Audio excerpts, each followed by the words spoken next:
بیٹھ کر نماز پڑھنا ایک راز ہے جسے 80% لوگ نہیں جانتے۔ نبی کریم صلی اللہ علیہ وآلہ وسلم نے فرمایا کہ جو شخص بیٹھ کر نماز پڑھتا ہے اللہ تعالیٰ اس کے گھر میں یہ 3 چیزیں نازل فرماتا ہے۔ پہلی چیز کہ اس کے گھر میں غربت۔ ناظرین، کیا بیٹھ کر نماز پڑھنے سے گھر میں غربت آتی ہے؟ نبی کریم صلی اللہ علیہ وآلہ وسلم نے فرمایا جو بوڑھے حضرات یا جوان بیٹھ کر نماز پڑھتے ہیں ان کے گھر میں اللہ تعالیٰ یہ 3 چیزیں نازل فرماتا ہے۔ پیارے دوستو، نماز دین کا سب سے اہم رکن ہے جو بندے کو براہ راست اللہ تعالیٰ سے جوڑتی ہے، لیکن بعض اوقات انسان بیماری، کمزوری یا کسی عذر کی وجہ سے کھڑے ہو کر نماز ادا کرنے سے قاصر ہوتا ہے۔ ایسے میں سوال پیدا ہوتا ہے کہ بیٹھ کر نماز پڑھنے کا کیا حکم ہے؟ کیا یہ جائز ہے؟ کیا اس سے نماز کی فضیلت میں کمی آتی ہے، یا بیٹھ کر نماز پڑھنے سے وہی ثواب ملے گا جو کھڑے ہو کر پڑھنے سے ملتا ہے؟ کچھ لوگ یہ سمجھتے ہیں کہ بیٹھ کر نماز پڑھنا صرف بیماریوں کے لیے ہے، جبکہ کچھ لوگ بغیر کسی شرعی عذر کے بھی بیٹھ کر نماز ادا کرتے ہیں۔ ایسے میں یہ جاننا ضروری ہے کہ شریعت میں نبی کریم صلی اللہ علیہ وآلہ وسلم نے اس بارے میں کیا حکم فرمایا، صحابہ کرام اور فقہاء کا کیا موقف ہے، اور کس حالت میں بیٹھ کر نماز پڑھنا جائز ہے اور کب ناجائز ہو جاتا ہے۔ اس ویڈیو میں ہم قرآن اور حدیث کی روشنی میں ان تمام سوالات کے جواب تفصیل سے سمجھیں گے تاکہ کوئی بھی غلطی فہمی باقی نہ رہے اور ہم اپنی نماز کو شریعت کے مطابق درست ادا کر سکیں۔ اگر آپ کو بھی بیٹھ کر نماز پڑھنے کے مسائل سے متعلق مکمل رہنمائی چاہیے اور یہ جاننا چاہیے کہ کن صورتوں میں بیٹھ کر نماز پڑھنا افضل اور کن حالات میں کھڑے ہو کر ہی پڑھنی لازمی ہے، تو اس ویڈیو کو مکمل دیکھیے تاکہ آپ کی عبادت شریعت کے مطابق ہو اور آپ اس بارے میں مکمل آگاہی حاصل کر سکیں۔ ناظرین، ہم ایک ایسے دور میں جی رہے ہیں جہاں دین کے ظاہری عبادت کو تو ہم جانتے ہیں، لیکن ان کی باطنی اسرار اور روحانی اسرار سے غافل ہو چکے ہیں۔ نماز جو کہ مومن کی معراج ہے، صرف کھڑے ہو کر ہی نہیں پڑھی جاتی بلکہ شریعت نے اس عظیم عبادت کو ہر حال میں ادا کرنے کی سہولت دی ہے، چاہے انسان کھڑا ہو، بیٹھا ہو، لیٹا ہو یا اشارے سے ادا کرے۔ لیکن کیا آپ جانتے ہیں کہ بیٹھ کر نماز پڑھنے سے ایک ایسا راز چھپا ہے جسے 80% مسلمان لا علم ہیں؟ یہ کوئی عام بات نہیں کہ نبی کریم صلی اللہ علیہ وآلہ وسلم نے خود اس طریقے عبادت کو اختیار کیا اور اسے امت کے لیے بھی آسان بنا کر پیش کیا۔ اب صلی اللہ علیہ وآلہ وسلم کا یہ فرمان ہمیں حیران کر دیتا ہے کہ جو شخص بیٹھ کر نماز پڑھتا ہے اللہ تعالیٰ اس کے گھر میں 3 چیزیں نازل فرماتا ہے۔ سوچئے، یہ ایک ایسا عمل ہے جو بظاہر کمزور یا معذور افراد کے لیے رعایت کے طور پر دیا گیا۔ اس میں اللہ تعالیٰ نے ایسی روحانی برکتیں چھپا رکھی ہوں جو عام آنکھ سے نظر نہیں آتی۔ یہ وہ نقطہ ہے جس پر اس پوری تحریر کی بنیاد رکھی گئی ہے۔ آج ہم صرف نماز کی ظاہری پہلو پر بات کرتے ہیں، کتنی رکعت، کون سا وقت، کون سی دعا، لیکن نماز کا جو روحانی پہلو ہے، جو دل کو نرم کرتا ہے، آنکھوں کو نرم کرتا ہے، جو رب سے تعلق کو مضبوط کرتا ہے، اس پر بات کرنا جیسے ہماری عبادت نکل چکا ہے۔ بیٹھ کر نماز پڑھنا ایسی روحانیت کی ایک چھپی ہوئی کنجی ہے۔ آج کے اس دور میں جہاں جسمانی کمزوری، بڑھاپا، بیماری یا دنیاوی مصروفیات کی وجہ سے بہت سے لوگ مکمل قیام کے ساتھ نماز ادا نہیں کر پاتے، ان کے لیے شریعت کی طرف سے یہ سہولت ایک رحمت ہے، مگر بہت کم لوگ جانتے ہیں کہ یہ سہولت صرف معذوروں کے لیے نہیں بلکہ اس کے پیچھے ایک خاص ربانی راز چھپا ہے۔ اگر آپ ان لوگوں میں شامل ہیں جو کسی وجہ سے قیام نہیں کر سکتے، یا اگر آپ کے عزیزوں میں کوئی ایسا ہے جو یہ ویڈیو آپ کے دل کو سکون دے گی، اور اگر آپ صحت مند ہیں اور قیام کے قابل بھی، تب بھی آپ کو یہ جان کر حیرت ہوگی کہ بیٹھ کر نماز پڑھنے والوں کے لیے اللہ تعالیٰ کی رحمت کے اصطلاح خصوصی انداز میں ظاہر ہوتی ہیں۔ ناظرین، ہماری آج کی ویڈیو صرف معمولات کا خزانہ نہیں بلکہ دلوں کو جھنجھوڑنے، آنکھوں کو نم کرنے اور دل میں محبت الہی جگانے والا ایک تحفہ ہے۔ آئیے اس راز سے پردہ اٹھاتے ہیں۔ اور بیٹھ کر نماز پڑھنے کے روحانی پہلو کو سمجھتے ہیں تاکہ ہم اس عمل کی عظمت کو پہچان سکیں، اس سے محبت کریں اور اسے اپنائیں۔ اگر ضرورت ہو یا نہ ہو، اسلام ایک ایسا دین ہے جو ہر انسان کی حالت، ضرورت اور مجبوری کو مد نظر رکھتا ہے۔ یہی وجہ ہے کہ عبادت نہ صرف روحانیت بلکہ سہولت کا پہلو بھی شامل کیا گیا ہے۔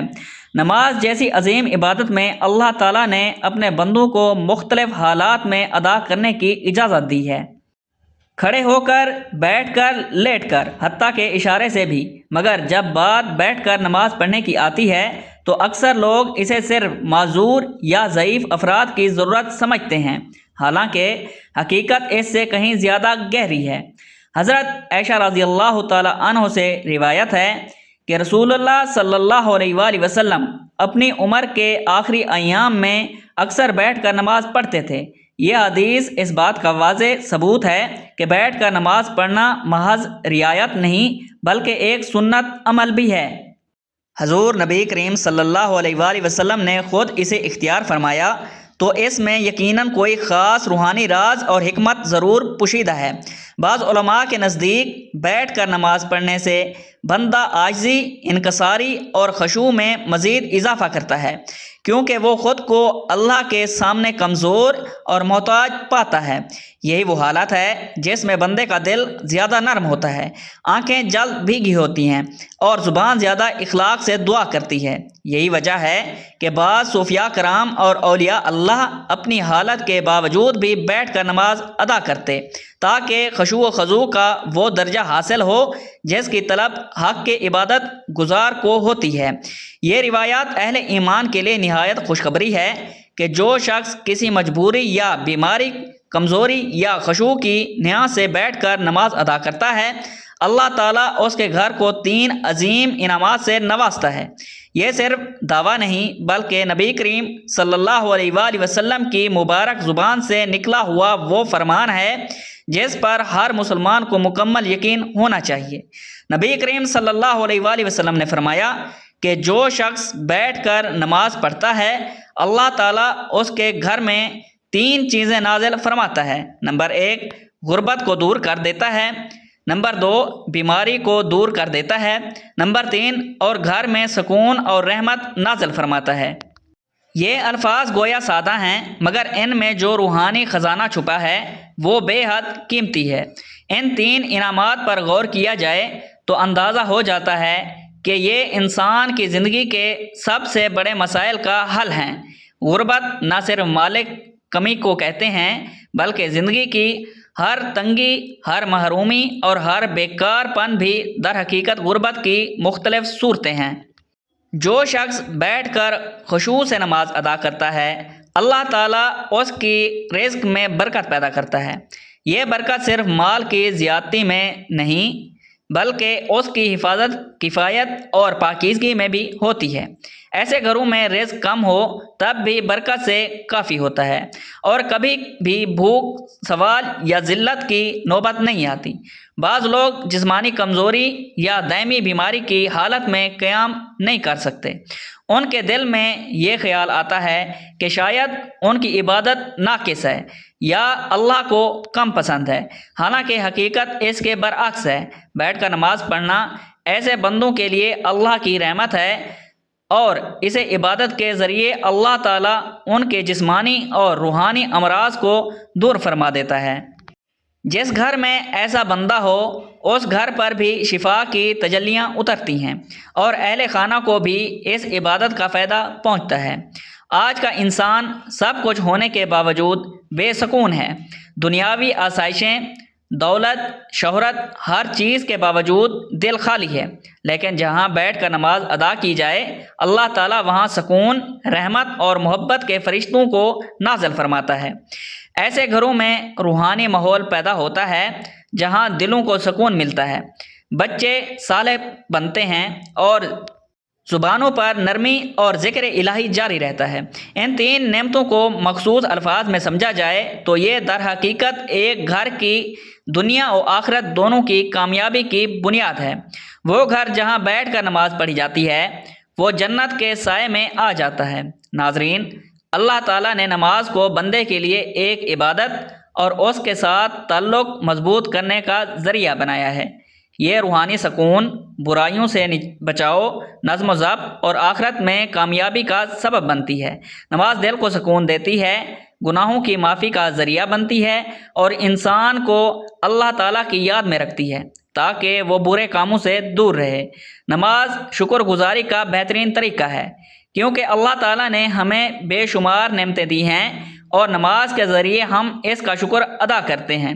یہ انسان میں عاجزی اور انکساری پیدا کرتی ہے، کیونکہ وہ اللہ تعالیٰ کے سامنے جھک کر اپنی کمزوری کا اعتراف کرتا ہے، اور یہ قبولیت کا ذریعہ بھی ہے، کیونکہ ہر نماز کے بعد رب تعالیٰ سے مانگنے کا بہترین وقت ہوتا ہے۔ نماز جسمانی صحت کے لیے بھی فائدہ مند ہے، کیونکہ اس کے مختلف ارکان جیسا کہ رکوع اور سجدہ جسم کو متحرک رکھتے ہیں اور جسمانی نظام کو درست رکھنے میں مدد دیتے ہیں۔ نماز اللہ سبحانہ و تعالیٰ کے قرب کا ذریعہ ہے، کیونکہ جب بندہ سجدے میں جاتا ہے تو وہ اپنے رب کے سب سے زیادہ قریب ہوتا ہے۔ یہ دنیاوی پریشانیوں اور غموں سے نجات دلاتی ہے، کیونکہ جب بندہ اللہ تعالیٰ کے سامنے کھڑا ہو کر اس سے بات کرتا ہے تو اسے دل میں سکون اور اطمینان ملتا ہے۔ یہ صبر اور استقامت سکھاتی ہے، کیونکہ نماز کے ذریعے بندہ ہر حال میں اللہ تعالیٰ پر بھروسہ رکھتا ہے۔ یہ وقت کی پابندی اور نظم و ضبط کی عادت ڈالتی ہے، کیونکہ دن میں 5 وقت مخصوص اوقات پر نماز پڑھنے سے انسان میں نظم و ضبط پیدا ہوتا ہے۔ نماز اللہ کی رحمتوں اور برکتوں کو کھینچ لاتی ہے، کیونکہ جو شخص نماز پڑھتا ہے اس پر اللہ تعالیٰ کی خاص رحمت اور حفاظت ہوتی ہے۔ یہ شیطان سے حفاظت کا ذریعہ ہے، کیونکہ جو بندہ نماز کا عادی ہوتا ہے شیطان اس سے دور رہتا ہے۔ یہ قبر اور آخرت کی روشنی ہے، کیونکہ حدیث پاک میں آتا ہے کہ نماز قیامت کے دن مومن کے لیے نور ہوگی۔ یہ گناہوں کی معافی اور ان کے مٹنے کا سبب بنتی ہے، کیونکہ نبی اکرم صلی اللہ علیہ وآلہ وسلم نے فرمایا کہ نماز گناہوں کو ایسے دھوتی ہے جیسے پانی میل کچیل کو دھو دیتا ہے۔ یہ مال اور دولت کی برکت کا ذریعہ ہے، کیونکہ جو لوگ نماز کی پابندی کرتے ہیں اللہ تعالیٰ ان کے رزق میں اضافہ فرماتا ہے۔ یہ معاشرتی برائیوں سے بچاتی ہے، کیونکہ جو شخص نماز پڑھتا ہے وہ چوری، جھوٹ، ظلم اور بے حیائی سے بچنے کی کوشش کرتا ہے۔ جو شخص نماز پڑھتا ہے اس کا دل اللہ تعالیٰ کی طرف سے صحیح فیصلے کرنے کے لیے روشن ہو جاتا ہے۔ یہ غربت اور تنگ دستی سے نجات کا ذریعہ بنتی ہے، کیونکہ جو لوگ نماز قائم کرتے ہیں اللہ سبحانہ و تعالیٰ ان کے رزق میں کشادگی فرماتا ہے۔ اللہ تعالیٰ کے عذاب سے حفاظت کا ذریعہ ہے، کیونکہ جو نماز کی پابندی کرتا ہے اللہ تعالیٰ اسے دنیا اور آخرت کے عذاب سے بچا لیتا ہے۔ یہ قبر کی وحشت اور اندھیرے سے نجات کا سبب بنتی ہے، کیونکہ حدیث پاک میں آتا ہے کہ نماز قبر میں روشنی بن کر آتی ہے۔ یہ دل کی سختی کو ختم کر کے انسان کو نرم مزاج اور دوسروں کے ساتھ حسن سلوک کرنے والا بناتی ہے۔ یہ تمام انبیاء علیہ السلام کی سنت اور تعلیمات کا خلاصہ ہے، کیونکہ ہر نبی نے اپنی امت کو نماز کی تاکید کی ہے۔ یہ اللہ تعالیٰ کے ساتھ محبت کو بڑھاتی ہے، کیونکہ جو شخص نماز میں اللہ تعالیٰ سے راز و نیاز کرتا ہے اس کا دل اللہ تعالیٰ کی محبت سے بھر جاتا ہے۔ یہ دنیا میں کامیابی اور آخرت میں جنت کے حصول کا بہترین ذریعہ ہے، کیونکہ اللہ تعالیٰ نے جنت کا ان لوگوں کے لیے وعدہ کیا ہے جو نماز کی پابند ہیں۔ نماز ایمان کی پہچان ہے، کیونکہ جو شخص اللہ تعالیٰ کے سامنے جھکتا ہے وہی سچا مومن ہوتا ہے۔ یہ جہنم کی آگ سے ڈھال ہے، کیونکہ جو نماز قائم کرتا ہے اللہ تعالیٰ اسے عذاب سے محفوظ رکھتا ہے۔ یہ زندگی کا نظم و ضبط ہے، کیونکہ 5 وقت نماز پڑھنے والا کبھی وقت ضائع نہیں کرتا، کیونکہ سب سے پہلے نماز کا حساب ہوگا، اور جو اس میں کامیاب ہو گیا اس کے لیے آگے سب کچھ آسان ہو جائے گا۔ یہ شیطان کا توڑ ہے، کیونکہ جو نماز پڑھتا ہے شیطان اس سے دور بھاگتا ہے۔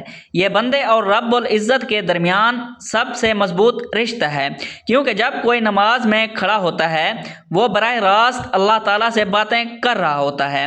آپ صلی اللہ علیہ وآلہ وسلم نے فرمایا، قیامت کے دن سب سے پہلے نماز کا حساب لیا جائے گا۔ اگر نماز درست ہوئی تو باقی اعمال بھی درست ہوں گے، اگر نماز خراب ہوئی تو باقی اعمال بھی خراب ہوں گے۔ آپ صلی اللہ علیہ وآلہ وسلم نے فرمایا، نماز جنت کی کنجی ہے۔ آپ صلی اللہ علیہ وآلہ وسلم نے فرمایا، تمہارا کیا خیال ہے اگر تمہارے دروازے پر نہر ہو اور تم اس میں روزانہ 5 مرتبہ غسل کرو تو کیا تمہارے جسم پر کوئی میل باقی رہے گی؟ صحابہ کرام نے عرض کیا، بالکل نہیں۔ تو آپ صلی اللہ علیہ وآلہ وسلم نے فرمایا، یہی حال 5 وقت کے نماز کا ہے۔ اللہ تعالیٰ ان کے ذریعے گناہوں کو مٹا دیتا ہے جیسے پانی میل کو بہا دیتا ہے۔ آپ صلی اللہ علیہ وآلہ وسلم نے فرمایا، بندہ اپنے رب کے سب سے قریب اس وقت ہوتا ہے جب وہ سجدے میں ہوتا ہے، لہٰذا اس وقت زیادہ دعا کیا کرو۔ آپ صلی اللہ علیہ وآلہ وسلم نے فرمایا، ہمارے اور کفار کے درمیان جو چیز فرق کرتی ہے وہ نماز ہے، جس نے اسے چھوڑ دیا اس نے کفر کیا۔ آپ صلی اللہ علیہ وآلہ وسلم نے فرمایا، جو شخص نماز کا اہتمام کرتا ہے اس کا دین مکمل ہے، اور جو نماز کو ضائع کرتا ہے اس کا دین ناقص ہے۔ آپ صلی اللہ علیہ وآلہ وسلم نے فرمایا، جب انسان کو قبر میں رکھا جاتا ہے تو اس کے ساتھ اس کے نیک اعمال ہوتے ہیں۔ اگر وہ نمازی تھا تو نماز اس کی حفاظت کرتی ہے۔ آپ صلی اللہ علیہ وآلہ وسلم نے فرمایا، اللہ تعالیٰ سے دور اور نماز کو لازم پکڑو کیونکہ یہ دل کی سختی کو دور کرتی ہے۔ آپ صلی اللہ علیہ وآلہ وسلم نے فرمایا، جو شخص وضو کرے اور اچھی طرح وضو کرے اور پھر 2 رکعت اس طرح پڑھے کہ اس میں کوئی دنیاوی خیال نہ آئے تو اس کے تمام پچھلے گناہ معاف کر دیے جاتے ہیں۔ آپ صلی اللہ علیہ وآلہ وسلم نے فرمایا، نماز مومن کی معراج ہے۔ آپ صلی اللہ علیہ وآلہ وسلم نے فرمایا، جو شخص 5 وقت نماز پڑھتا ہے قیامت کا دن اس کا چہرہ چمک رہا ہوگا۔ بیٹھ کر نماز پڑھنا جائز ہے لیکن اس کی اجازت مخصوص حالات میں ہے، مگر کوئی شخص بیماری، بڑھاپے، کمزوری یا کسی ایسی چیز معنی تکلیف میں مبتلا ہے جس کی وجہ سے کھڑے ہو کر نماز پڑھنا مشکل ہو تو وہ بیٹھ کر نماز ادا کر سکتا ہے۔ اگر کھڑے ہونے کی بالکل طاقت نہ ہو تو مکمل بیٹھ کر نماز پڑھنی جائز ہے۔ اگر کچھ دیر کھڑے ہونے کی طاقت ہو تو جہاں تک ممکن ہو کھڑے ہو کر نماز پڑھنی چاہیے اور باقی حصے میں بیٹھ جانا چاہیے۔ نفل نماز بیٹھ کر پڑھنا جائز ہے، چاہے سیرت مند ہو، لیکن کھڑے ہو کر پڑھنے کی نسبت ثواب ادا ہوگا۔ اگر کھڑے ہونے میں شدید تکلیف ہو تو بیٹھ کر نماز پڑھنا جائز ہے۔ اگر ممکن ہو تو زمین پر بیٹھیں اور رکوع و سجدہ عام طریقے سے کریں۔ اگر سجدہ کرنے میں دشواری ہو تو رکوع اور سجدے کے لیے اشارہ کریں۔ سجدہ رکوع سے زیادہ جھک کر کریں۔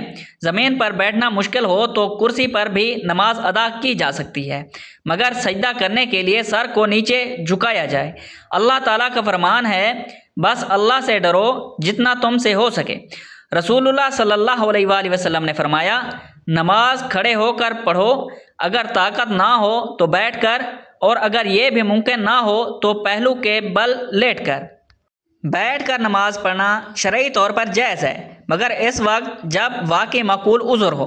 بغیر کسی وجہ کے فرض نماز بیٹھ کر پڑھنا درست نہیں، لیکن نفل نماز بیٹھ کر پڑھ سکتے ہیں، چاہے صحت مند ہو۔ دعا ہے کہ اللہ رب العزت ہم سب کو 5 وقت کی نماز باجماعت ادا کرنے کی توفیق اور طاقت عطا فرمائے، ہم سب کو صحت کاملہ عاجل عطا فرمائے، آمین ثم آمین۔ میری اللہ تعالیٰ سے دعا ہے کہ اللہ تعالیٰ میرا سنانا اور آپ کا سننا اپنی پاک بارگاہ الہی میں قبول و منظور فرمائے، جو مانگا مقدر فرمائے، جو نہیں مانگ سکے بن مانگے عطا فرمائے۔ اللہ تعالیٰ نیکی کی بات کو سننے، سمجھنے اور اس پر عمل کرنے کی توفیق عطا فرمائے۔ ناظرین، اگر آپ کو آج کی ویڈیو اچھی لگی ہے تو ویڈیو کو لائک کریں، شیئر کریں اور کمنٹس باکس میں اپنے رائے کا اظہار ضرور کریں۔